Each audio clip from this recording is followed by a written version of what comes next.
What's going on, everybody? And welcome into the 103rd episode of the Crazy One podcast. As always, I'm your host, Stephen Gates, and this is the show where we talk about creativity, leadership, design, and everything else that helps to empower creative people. As always, you can listen to the show, get the show notes, and a whole lot more. Just head over to thecrazyone.com. That's the crazy and the number 1.com. Make sure you hit the subscribe button on your favorite podcast platform to get the latest episodes whenever those come out. And, if in case you don't remember, The Crazy One is now on YouTube. I'm doing career coaching, tutorials, masterclasses. You can see past keynotes and a whole lot more. In that case, again, just head over to thecrazyone.com/YouTube, and you can subscribe to get more original content there as well. And as always, if you've got questions you want to keep up with my adventures, you can always follow me on Twitter or Instagram, and you can follow the show either on LinkedIn or Facebook. Now, you can probably tell that this is more of a return to the traditional format of the show, the first 100 episodes. And so I just wanted to sort of give a quick update on what is going on with the Share the Mic Now episodes, because, again, this has been, I would say, something over the last 2 months that I've given a lot of thought to. And I wasn't really sure when I was going to start recording again. Part of it, if I'm being honest, is I think there's still a number of those episodes that are in the works. They're taking a little bit longer than I think all the parties involved thought they were going to.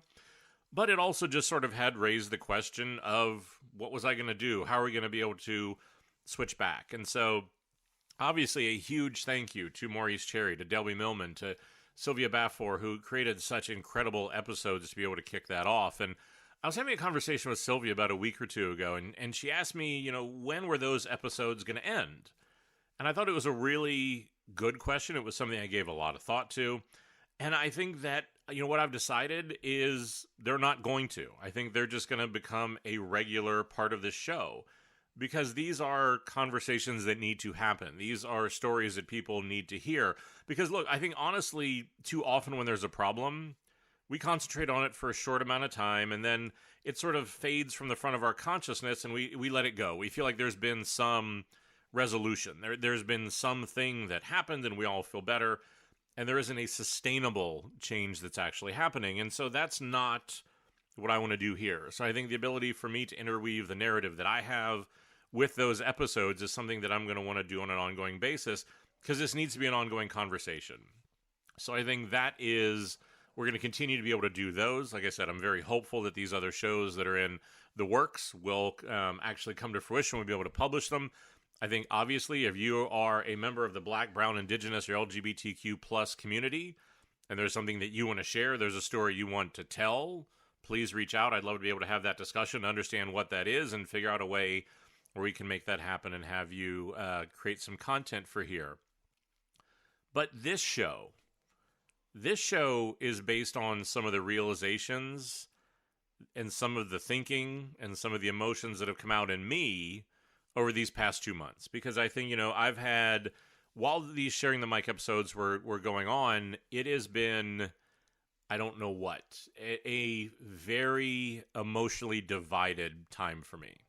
Because on the one hand, I think it has been profoundly inspiring to be able to work with Maurice and Debbie and Sylvia, and to get, the reaction from so many people really was just, I don't know what, the reaction I was hoping for. It created some of the enlightenment I was hoping for.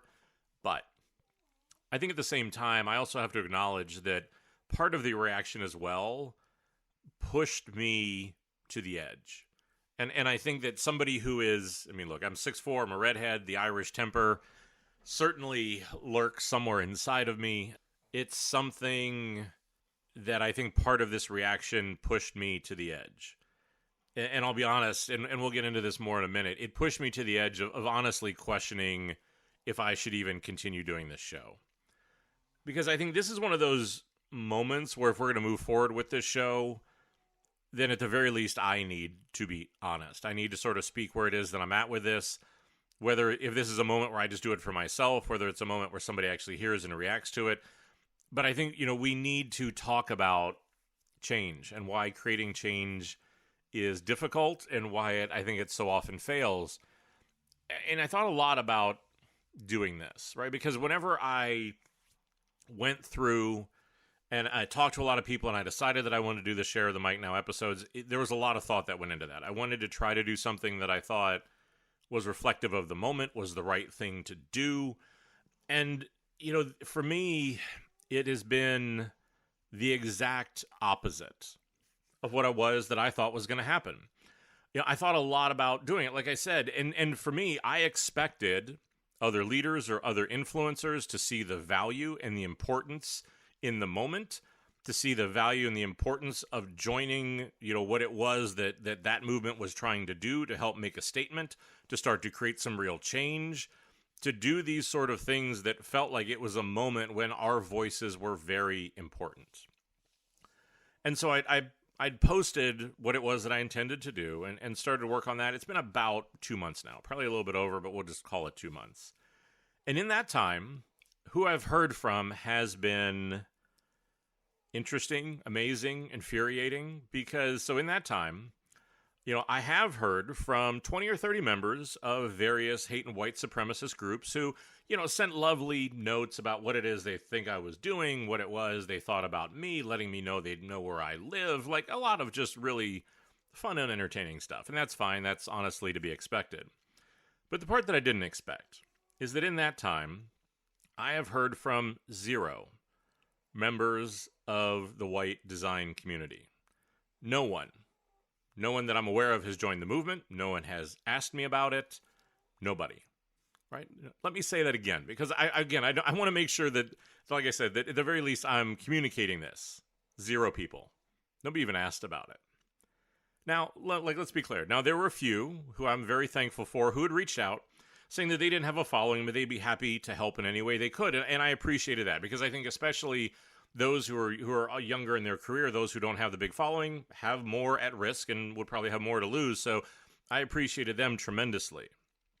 But then what also happened was that there were people who reached out who were worried about my career, that if taking a stand was somehow going to make me harder to hire, or, what was the image that people were going to have of me. And to which my response was, instead of people remembering what I did, why weren't they more afraid of people remembering what they didn't do?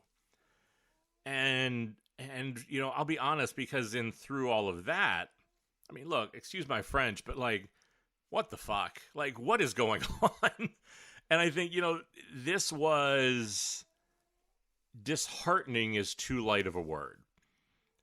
Because for me, it really was kind of a shattering of what I believe. Because I think I do this out of a deep belief in the industry, and a deep belief in people and their ability to change and to do what is right. And like I said, it really had made me question, why am I doing this show? Why am I giving so freely to a community? Why have I done it, honestly, for 15 years of my life? Countless hours, time that could have been spent on doing other things, any of those sort of things. Why? Why am I doing this? For a community that clearly doesn't care about doing the right thing or stepping up when it mattered. And I'll be honest, and I don't know, I'm not sure how to process this or deal with this. I have a lot of anger around this.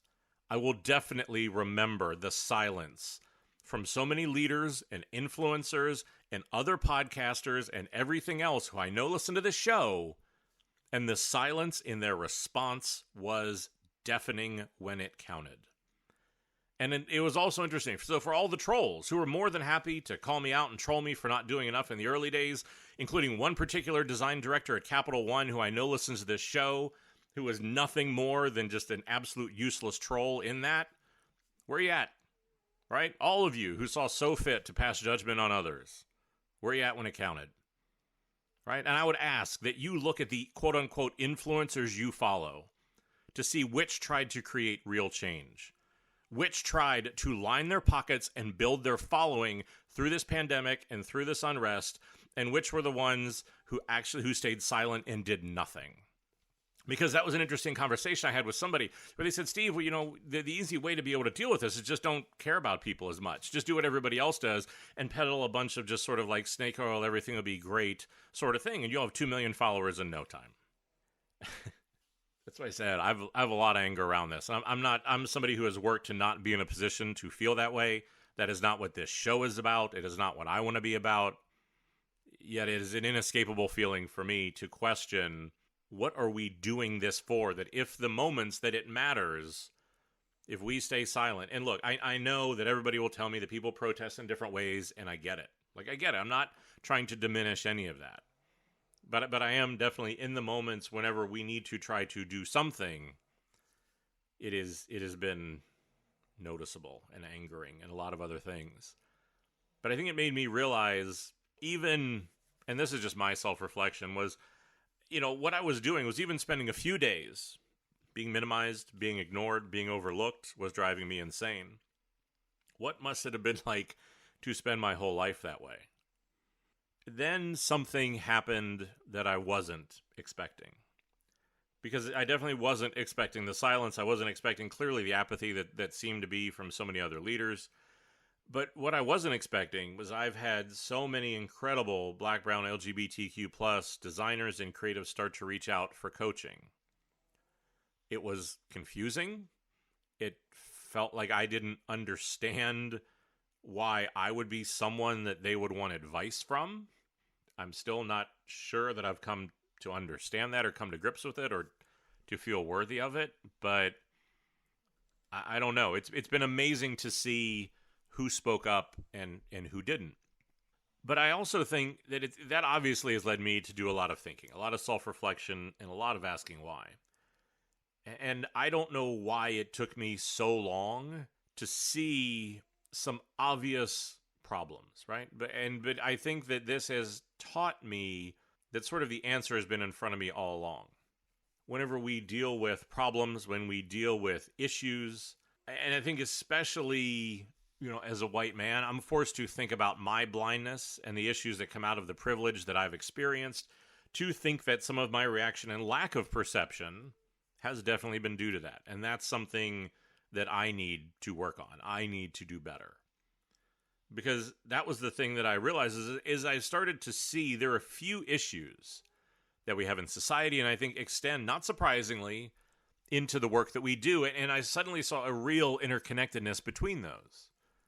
Because what hit me like a lightning bolt is that so often, in so many different ways, what really is the issue here is that the dominant group that hasn't experienced a systemic problem or bias either doesn't see those problems or biases, or quite candidly, don't care about them since they don't affect them. And a few sort of examples come to mind here. Now again, I'm going to use the word most in all of these because obviously this is not going to apply to everyone, but it applies a lot. I would say that men mostly don't care about sexism because it doesn't affect them. Again, I think this is something I've talked about in episodes in the past. Again, for years I've talked about issues around gender bias and things like that. And again, for most men, how again, we can have bias with good intention, but again, be a real part of this problem. How I think white people mostly don't genuinely care about racism because it doesn't affect them, right? I think, we can be outraged, we can be upset, but as we look at what's really going to change, it's 2020, and here we are. I think most young people obviously don't care about ageism, again, because it doesn't affect them. And I think as we look at the work that we do, we look at the teams we're a part of, we look at the change that, again, so many of us talk about wanting to create, I think it definitely has become clear to me that executives mostly don't care about the systemic problems in their companies because, again, it doesn't affect them. And I think, a lot of us have felt this lately. I think as you've watched the layoffs, as you watch so many people just get treated like resources, and I think that, it really is where so many of us just want to feel like people care. They care at work, they care in society, and a lot of these different things. And that's why I said, especially when it comes to business, like, look, I get it that part of the difficulty is because businesses need to make business decisions, but I think much of this is just born out of a willful ignorance because it's easier. I think that's what that it is that this whole Share the Mic Now moment has shown me, is that for so many of us, we'll be outraged, we'll sort of do something, and especially, like I said, in the leadership of the influencer community in particular, we'll try to say the right thing up until the point when it means that we need to risk something, or we need to become uncomfortable, or we need to be able to do something where it means that that problem, that bias, whatever that is, might then affect us. Because then that's where either the willful ignorance, that it's a problem that we don't want to see, we don't want to be a part of, we don't want to understand. And again, I think that is the whole point of doing these Share the Mic now episodes, is to get people to understand other points of view, other opinions, understanding what other people are going through, because in many cases, we don't seek them out. And I think that, for me, is what that often that willful ignorance is that we just are fine not knowing about it. And it's the same way that I think this is why more leaders in companies, they don't do skip levels. They don't actually connect with their teams. They just sit on the executive floor, in the executive elevator, doing whatever it is in sort of their own little world, gleefully and willfully ignorant of what is going on, handing out decrees to a company who then gets so frustrated and is so incredibly dysfunctional because of the gap between the two. And I think this is why change is so hard. Whether it's organizational, whether it's cultural, I think this is why so often it fails, is because if it doesn't affect us, we so often then don't take the time to care about it. And I think that as I've started to look at that, especially on the organizational side, because this is what I spend most of my time doing, talking to organizations, coaching them. That's probably a big reason why you have tuned into this show, because there is some insight in some part of that you have found insightful or helpful. But it's really come out through a number of conversations I've had over that span, that I've seen how we can take terms that I think really will then support these biases and prevent change. This is why, again, if you've ever heard me talk, whenever I talk about pink elephants, right? The cultural barriers that are in front of us all the time that often mask or disguise or make culturally acceptable real deep-seated problems. Now, some of them have been, and I talked in what has been the series of least popular episodes, because obviously, again, it's something that people want to a willful ignorance around or don't want to understand. I have talked about phrases like gamification and stickiness and other ones like that make ethical design issues acceptable, if not actually making them goals. Because it is one of these things where if we want to be willfully ignorant of the way that our work, especially in digital, is creating screen addictions, is affecting society, is affecting people, is affecting financial situations, a lot of other things, I think, again, it's that sort of thing of like, well, we just created it, how people use it, well, that's up to them. And again, I think these are, in many cases, the issues that we have is this sort of willful ignorance. I mean, I think, again, if you look at it right now, somehow we have, I don't get it, right? Like, why do we've just decided we're over coronavirus, right? Like, everybody just sort of decided that it's been long enough and like we're tired of it, and somehow wearing a mask has become a political issue because science cares about politics. A virus doesn't give a shit about politics.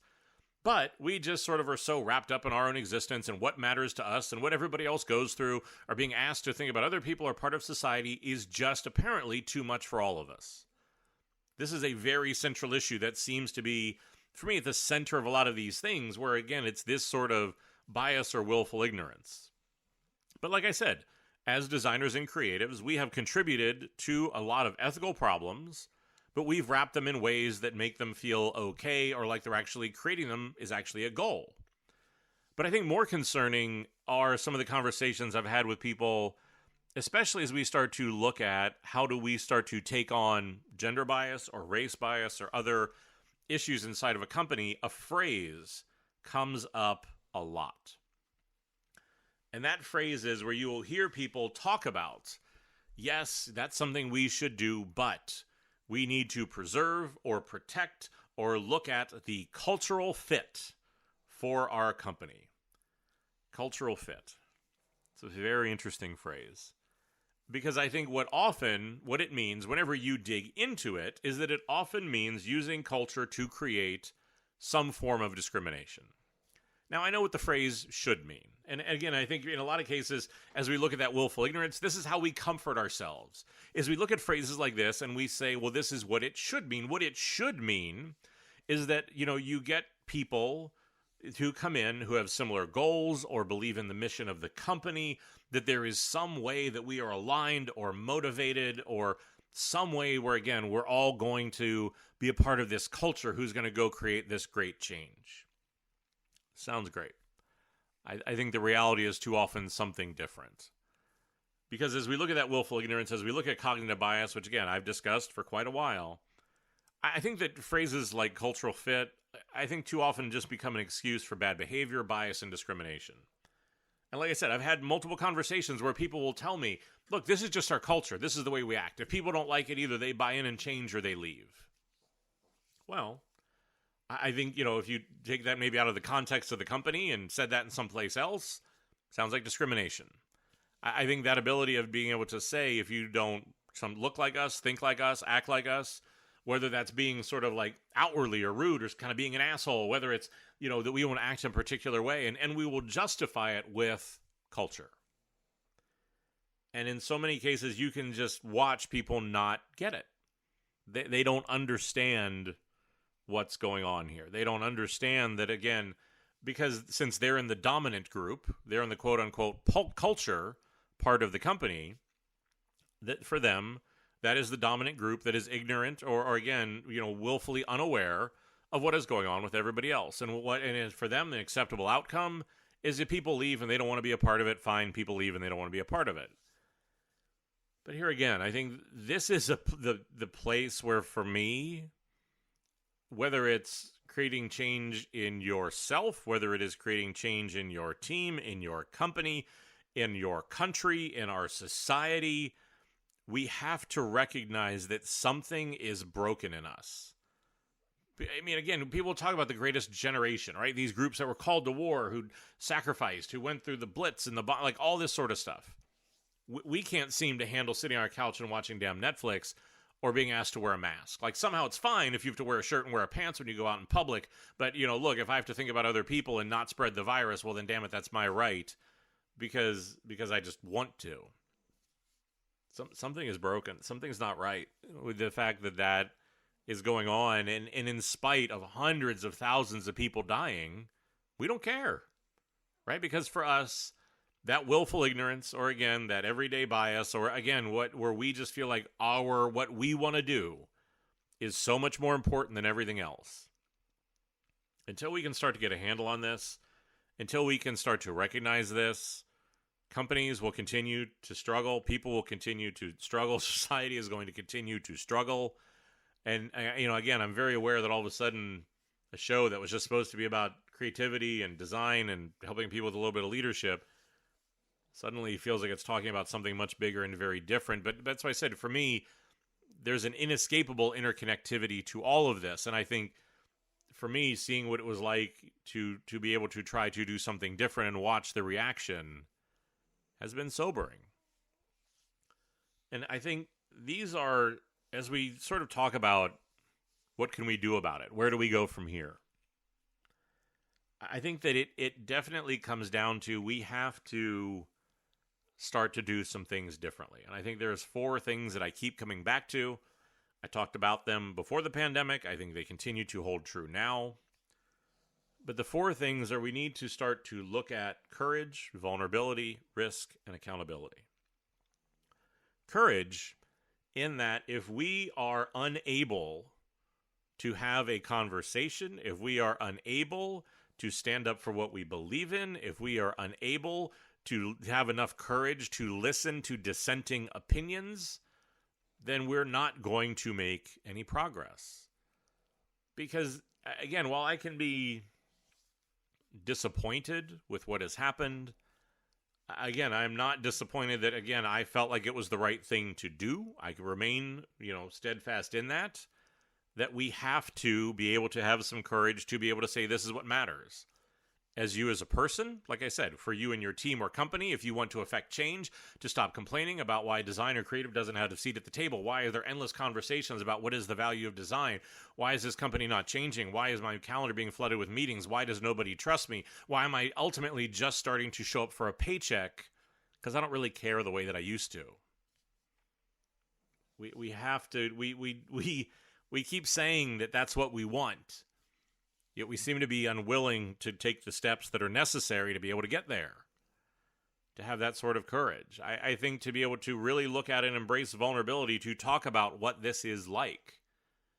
I mean, I'm not going to lie. I mean, it took me time to even be comfortable starting to talk about this at all. And I think that was part of the initial reaction in saying that my voice wasn't the one I wanted to hear from, partially because I thought it was right, but partially because I also just wasn't sure how to talk, even talking about or writing about what does white allyship look like in this moment, saying those words.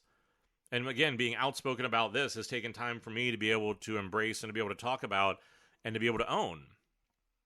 But I think there's a level of vulnerability that has to take place there. To be able to say, look, let's have a conversation. Let's listen to each other. Let's look at what is actually going on here. Again, if you're a leader in a company, people are going to remember. Your team is going to remember. Your consumers are going to remember. If your reaction to COVID was turning your store blue, nobody cared. If your reaction to what is going on with the issues around gender and racial equality was to be able to do like 2 trainings and put out a PR statement and ultimately just try to figure out how do we tread water long enough so we can go back to doing what we did before, and we're not actually going to create anything of any substance, people are going to remember. This is not just a company problem. This is a global problem. And that people are going to start to demand more of this change and start paying more attention to it. But I think it also means we have to risk something. If we are all going to be silently outraged in ourselves, in our companies, or in our societies, but then lack the action to risk something of ourselves, of our brands, of our career, of to show up to vote, or to do whatever those sort of things are, to risk something to create and demand real change, then then what's the point of me doing this show? Because all we're going to do is talk about endlessly how hard it is. Talk endlessly about why is it hard for me to be able to change, or my company isn't doing what they're supposed to do, or whatever it is, the country or place where it is you live, gee, I wish it could be better. Because if we have the willful ignorance and we sit quietly on the side, unwilling to be courageous enough to be able to stand up for what we believe in without having the vulnerability to have the conversations, to actually understand what's really going on, without the ability to risk something that we have to be able to affect that change, and ultimately without there being any accountability. Because again, I think too often as we allow our leaders, again, on our teams, in our companies, and in our countries, to just say things with no transparency and no accountability to actually creating actual change. This, again, that organizational and cultural change is not going to be hard. It's going to be damn near impossible. Because that's the thing. We have to do these things in whatever little way. Because I know that sometimes these problems can feel so much bigger than any one of us. It can feel like, where do we even start? How do we do this? How can I create change? It's what I hear all the time as I go to coach leadership, or I coach people inside of a company. They say, look, this company is so much bigger. The problems are so much bigger than just me. Where on earth can we start? How on earth can I have an impact? But we have to start. Because I think we're just being fine with being outraged as long as it's easy and convenient. We're fine being frustrated and doing whatever it is, but at the moment, whenever it suddenly comes home to roost that we need to be a part of this, we're often found wanting and silent. And again, going back to the last time I recorded an episode, there's a line that continues to resound with me that I continue to think about, which was whenever I said that being yourself is often, I felt like, one of the most courageous and rebellious acts you can do in this life and in business. I continue to believe that more than ever. Because I think to be able to do that, to be who you are, but to also understand that we can be and need to be better. Nobody is going to be perfect. Nobody is going to have all the answers. Nobody's going to say the right thing every time. But I think that ability to have the courage to be able to go out and do it, to have the vulnerability, to have the risk, and then the accountability to say, this is what it is I will do. Even if it's just that, even if it's just whatever that looks like, starts to create some amount of change. And so I guess I don't know where this show goes from here. I'm still up for making more content. I'm still very hopeful to be able to do more of those Share the Mic Now episodes. Obviously, it's needing other people to be able to produce that content for me to be able to put it out there. I think, I've definitely thought about, probably for YouTube and other things like that, to start to do an interview series with a number of people that I think are doing important things in the industry who I have not heard from, in a lot of different ways, whether it's furthering design and creativity, or furthering different issues around racial and gender bias or other things like that. Definitely want to talk more about that. Because, I mean, look, I think for me, I'm trying to hold myself accountable to those 4 things too. To figure out what are my actions and what are those things that I'm going to do. And I think also just have made peace with, while it makes me angry, if I'm the person who is out here doing this and nobody else wants to or nobody else will, then one is better than none. And I think that's why I decided not to quit and not to give in to that. Because then with there being no voices, we're not getting better. And so obviously, again, it's something I'm continuing to work through and think about and trying to find enlightenment and trying to find a way forward on. But I think that it's something we all need to just sort of take stock of and look at ourselves, because that's the only thing we can control, is us. And so I guess that would be my ask in this show, would be to think about, what are those ways that you're creating real change? What are the things that you're doing? And how, again, is it sustainable, and trying to actually make sure that there is follow through and that there is that accountability to what's going on there. You know, and like I said, I wish I had more answers and all of that sort of stuff. And somehow it just feels like doing the regular wrap up to the show probably, I don't know what, isn't the right thing to be able to do here. But look, I mean, I think obviously if it's something that you want to have a conversation around, if it's something, you know, we can do it through social media, do it through email, reach out. If, like I said, if there's content you want to create for the show or do anything like that, I'm up for any or all of that. So, you know, as usual, you can find me personally on Twitter and Instagram. You can find the show on LinkedIn or Facebook to be able to reach out in all of those ways. As you know, we do always have to close, just because, you know, it is important, just as a reminder that everybody down in legal always wants me to remind you. The views here are just my own. They don't represent any of my current or former employers, as obviously I'm out of practice for having done this for a while. That obviously I say it every time because I mean it every time, but thank you for your time. I know these are times when time really is a precious resource. Free time is something not many of us have. And so I'm always incredibly grateful you want to spend any of it listening to me. So hopefully we're going to come out of this stronger and better. Hopefully we're going to find some of those new conversation, those insights. And as always, stay crazy.